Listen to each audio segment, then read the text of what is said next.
Shut up and sit down. तो चलिए आइए अब हम लोग पढ़ते हैं 8.6 एनहांसमेंट ऑफ न्यूट्रिटिव वैल्यू। अब जो पोषक मूल्य हैं इनको आप कैसे बढ़ाएंगे अपने खाने में।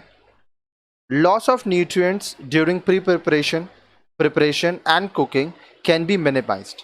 अब देखिए, हम लोग जब खाना बनाते हैं तो उसके पहले जो तैयारी करते हैं या खाना बनाने के दौरान, पकाने के दौरान जो हमारा पोषक तत्व लॉस हो जाते हैं, क्षति हो जाती है, उसको कम किया जा सकता है।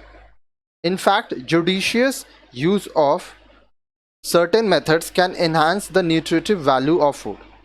वास्तव में अगर हम लोग कुछ समझदारी से तरीके अपनाएंगे तो जो भोजन के पोषक मूल्य हैं वो बढ़ सकते हैं। एट होम लेवल, अब घर पे क्या करेंगे हम लोग, it can be achieved through as old time tested method of. अब देखिए, घर में आप क्या कर सकते हैं, जो सदियों पुरानी और काफ़ी समय से जो हम लोगों को तरीके पते हैं उनको आप इस्तेमाल कर सकते हैं। जर्मिनेशन, स्प्राउटिंग, अंकुरण द्वारा, फर्मेंटेशन, खमीरीकरण द्वारा, सप्लीमेंटेशन एंड कॉम्बिनेशन, सम्मिश्रण द्वारा। अब इसके बारे में हम लोग एक एक करके आगे पढ़ेंगे, ठीक है। एट मैन्युफैक्चरिंग लेवल, अब जब आपका औद्योगिक स्तर है तो उस समय आपको क्या करना होगा, उस समय फोर्टिफिकेशन, जिसको संवृद्धि करके बोला जाता है, vegetable oils with vitamin A and D, salt with iodine. अब देखिए, वनस्पति तेल में आप विटामिन ए और विटामिन डी मिला सकते हैं और नमक में आप आयोडीन मिला सकते हैं। एनरिचमेंट, गुणवत्ता वृद्धि, गुण बढ़ाएंगे। प्रोसेस फूड प्रोडक्ट्स, अब देखिए जो फूड प्रोडक्ट है उसको प्रोसेस करके खाने लायक आप बना सकते हैं। आगे देखिए, let us discuss how we can enhance the nutrient content of our daily dishes. आइए अब हम लोग चर्चा करते हैं कि किस प्रकार हम लोग जो हर रोज़ खाना खाते हैं उसमें पोषक तत्वों को बढ़ा सकते हैं। मेथड यहाँ पे दिया है, उसके बाद फूड इन्वॉल्व, इफेक्ट। सबसे पहला है जर्मिनेशन, जिसको अंकुरण कहते हैं। पल्सेस, मूंग, चना, मोथ, बीन्स, पीज, होल ग्रेन और व्हीट ग्रेन्स, ठीक है। अब देखिए इसमें क्या क्या होता है, दाल होते हैं जैसे साबुत मूंग, चना, मोठ, साबुत अनाज, गेहूं के दाने। अब इसको आप जर्मिनेशन कर सकते हैं, आप भिगो के रखेंगे तो इसमें से अंकुरण होगा। आप अगर चना को भिगो कर एक सूती कपड़े में कहीं टांग दीजिए, ठीक है, आप देखेंगे 2-3 दिन बाद उसमें से जड़ निकल आया है, तो वो बहुत अच्छा भी लगता है खाने में और बहुत पौष्टिक होता है। अब इससे क्या क्या प्रभाव पड़ता है, increase in vitamin C and B complex, vitamin C बढ़ता है, बी कॉम्प्लेक्स बढ़ता है। Bound iron becomes available to the body, easy to digest and easy to cook. अब देखिए, जो इसका लौह पदार्थ है वो हमारे शरीर के लिए उपयोगी हो जाता है, ये पचाने में आसान रहता है, पकाने में आसान रहता है। नेक्स्ट है फर्मेंटेशन।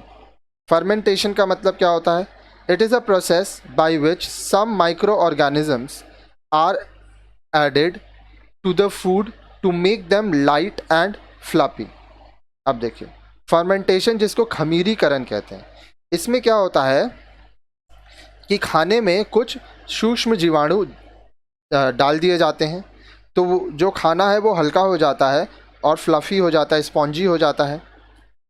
तो आटा, मैदा, curd, cereal, pulses, combination of दाल, राइस, बेवरेजेस। अब देखिए, आप आटा गूंद के मैदा गूंद के रख सकते हैं तो उसमें फर्मेंटेशन होगा।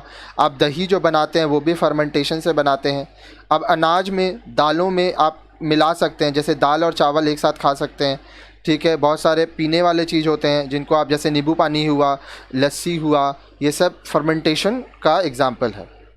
अब इफ़ेक्ट क्या होता है, increase in B complex, vitamin and vitamin C. अब देखिए, बी कॉम्प्लेक्स और विटामिन सी बढ़ता है इससे। Improves digestibility as carbohydrate proteins are broken down into simpler forms. अब देखिए, ये पचाने में आराम रहता है क्योंकि कार्बोहाइड्रेट और जो प्रोटीन है वो छोटे छोटे कण में टूट जाता है। इम्पार्ट्स स्पेशल टेस्ट, अब इससे एक विशेष प्रकार का स्वाद आता है।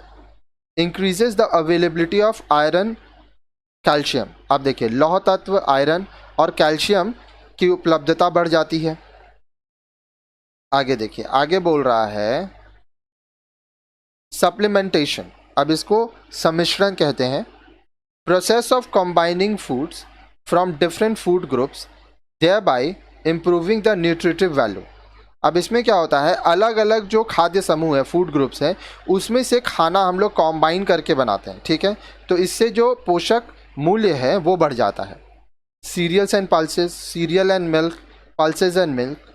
Example kheer, halwa, khichdi, idli, dosa etcetera are few example of combination. अब देखिए, अनाज और दाल मिला सकते हैं, अनाज के संग दूध मिला सकते हैं, दाल के संग दूध मिला सकते हैं, आप खीर बना सकते हैं, हलवा बना सकते हैं, खिचड़ी बना सकते हैं, इडली बना सकते हैं, डोसा बना सकते हैं। तो ये सब क्या है, सप्लीमेंटेशन है। आप अलग अलग खाने का सामान को एक साथ मिला के बना रहे हैं। अब देखिए प्रभाव क्या होता है, total nutritive value of dish is increased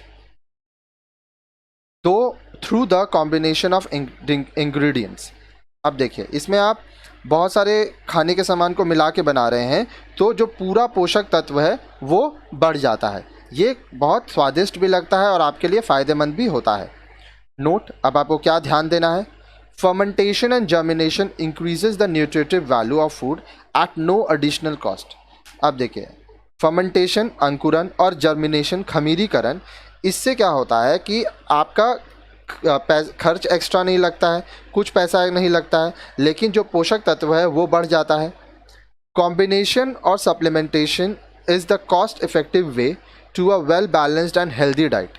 अब देखिए, आप जब खाना अलग अलग खाने का सामान को मिला के बना रहे हैं, जैसे दूध के संग चावल मिला के, चीनी मिला के आप खीर बना रहे हैं, तो इससे क्या होता है कि आपका वेल बैलेंस्ड एक संतुलित आहार मिलता है आपको, और ये सस्ता भी है। साथ ही साथ इससे आपको स्वस्थ खाना मिलता है, तो आप स्वस्थ रहते हैं।